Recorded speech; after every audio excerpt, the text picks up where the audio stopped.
గత 2 సంవత్సరాల క్రితం బైపాస్ సర్జరీ అయింది. చాలా తర్వాత ఈ మధ్యనే క్యాన్సర్ అయింది.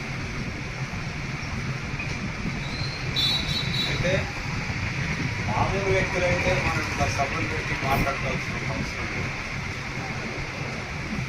వాళ్ళు చనిపోయేదాకా కూడా కార్మికుల పక్షపాతిగా ప్రజల ప్రేమికులుగా ఉన్నారు కనుకనే మన నుంచి దూరమైంది కనుక వాళ్ళను జ్ఞాపకం చేసుకోవడానికి మనం సంకల్పించాలి.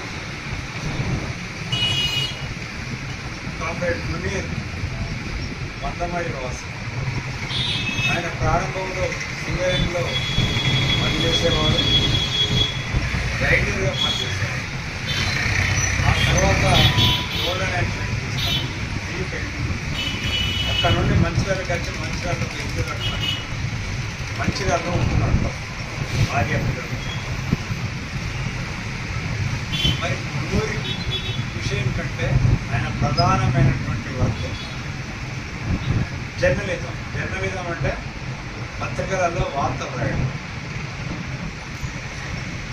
ఈ 30-40 ఏళ్ళల్లో అనేక పత్రికలకు వ్యాసాలు రాసిండు, వార్తలు రిపోర్ట్ చేసిండు. కాంట్రాక్టు కార్మికుల జీవన స్థితిగతులు ఏంటి, కాంట్రాక్టు కార్మికుల జీవోలు ఎందుకు వస్తలేదు, పర్మనెంట్ కార్మికుల పరిస్థితులు ఏమి, వాళ్ళకు వేజ్ బోర్డు కానీ ఇతర కానీ ఎందుకు తగ్గట్లేదు. అది ఇన్కమ్ ట్యాక్స్ కావచ్చు, సంతృప్తి కావచ్చు, సేఫ్టీ లేక అనేక మంది చనిపోవడం కావచ్చు, దౌర్జన్యాలు కావచ్చు. ఒక సింగరేణిలో ఏర్పడిన అనేక ప్రశ్నల మీద ఆయన నిరంతరం అధ్యయనం ప్లస్ రైటింగ్ ఆలోచన చేసేవాడు.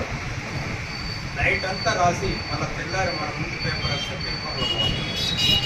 అందుకని ఇవాళ ఆయన ఈ దొంగ రాజకీయాలు, బూర్జువా రాజకీయాలు, దొరలకి దోపిడీదారులకి దానికి వార్తలు రాసి వాళ్ళు ఇచ్చే ఎంగిలి వ్యక్తులకు ఆశపడి ఆయన పనిచేయాలి. ఆయన మీద అనేక రకాల పోలీసులుగా ఏర్పడ్డా ఉద్యోగంలో కూడా మేనేజ్మెంట్ అనేక కక్షస్థానిక ఉద్యోగాలు తీసుకున్నా కూడా ఆయన వెన్నుపరి ఆయన కళానికి పదును పెట్టిండు. నా పాటనే కళ, కలంతోనే నా జీవితం అన్నాడు. ఆ కళాన్ని ముందున్నాడు. అట్లా సింగరేణి ప్రాంతాలు అంటే మందమరి నుంచి అది సత్పది అవసరం గోడెడు దాకా తన వ్యాసాలు, తన వార్తలు